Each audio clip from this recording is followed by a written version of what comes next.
Hello दोस्तों, मैं हूं दिनेश किओरा। न्यूज़ टाइम में आपका स्वागत है।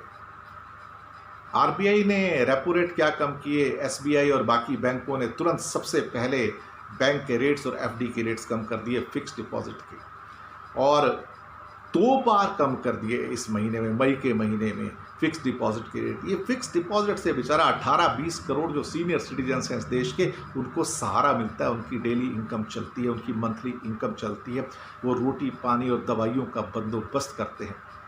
लेकिन इस सरकार के डिसीजन से पिछले 2 साल के अंदर अगर सबसे ज़्यादा किसी के पेट पे लात पड़ी है तो वो सीनियर सिटीजन से, या वो व्यक्ति सारे के सारे जो ब्याज के ऊपर जिंदा थे, जो बैंक का थोड़ा इंटरेस्ट आता उस पर जिंदा रहते थे। और तो और एक और 7.75% के जो बॉन्ड्स थे वो भी कैंसिल कर दिए। वो भी एक आम इंसान का सहारा था कि थोड़ा ज़्यादा इंटरेस्ट मिल जाएगा। दरअसल सरकार ने फैसला कर लिया है, किसी को इंटरेस्ट नहीं देना है, यानी कि जनता से आपको पैसा उठाना है 2.75% के ब्याज पे। कितना साहब? 2.75%। ये आपका सेविंग्स रेट्स है। और उसके बाद आपने इंडस्ट्री को 12%, 14%, 15% के हिसाब से बेचना है। और जो फिक्स डिपॉजिट से जिससे सीनियर सिटीजन्स का गुजारा चलता है, उसके पेट पे मारनी है लात। और अब इस टाइम फिक्स डिपॉजिट के रेट भी 4-4.5% पे आ गए।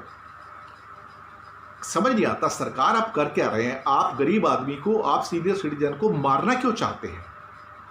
क्या आपके मन में कोई दया नहीं है क्या इनके प्रति? क्या इन लोगों ने देश की सेवा नहीं की पिछले जब तक ये 60 साल की उम्र के नहीं होते? इन्होंने 40 साल देश की सेवा नहीं की क्या?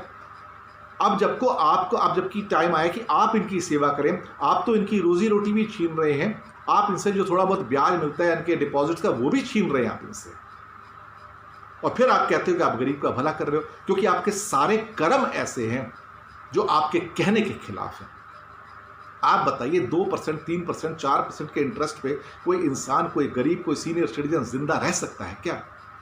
पर आपको क्या पड़ी है साहब? सरकार आजम तो रहते हैं महलों के अंदर साहब, उन्हें क्या फर्क पड़ता है? और ये बैंक्स जब आम इंसान को लोन देना होता है तो वहां तो 12-14% की बात करते हैं, लेकिन जब घटाने की बात होती है तो सबसे पहले घटा के हमें मार डालते हैं।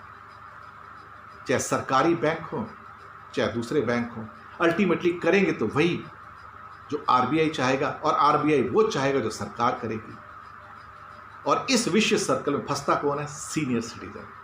ही has been almost killed, almost killed. उसका अस्तित्व खत्म करने की एक नौबत आ गई है। जो देश अपने 20 करोड़ सीनियर सिटीजन्स को, वरिष्ठ नागरिकों की इज्जत नहीं कर सकता, वो देश महान नहीं बन सकता। वो देश महान बनने के सपने भी नहीं देख सकता। वो देश अपने देशवासियों से त्याग करने के सपने भी नहीं मांग सकता। मुश्किल है। अगर आप देशवासियों के साथ ऐसा ट्रीट करेंगे जिन्होंने अपना जीवन न्यौछावर कर दिया देश के लिए, और उनसे उनकी रोजी रोटी और ब्याज भी छीन लेंगे, तो वो लोग जिनके अंदर थोड़ी बहुत जान बची भी है, वो कुछ नहीं करेंगे आपके लिए। यही सच है, यही जमीनी सच है। शुक्रिया आपका।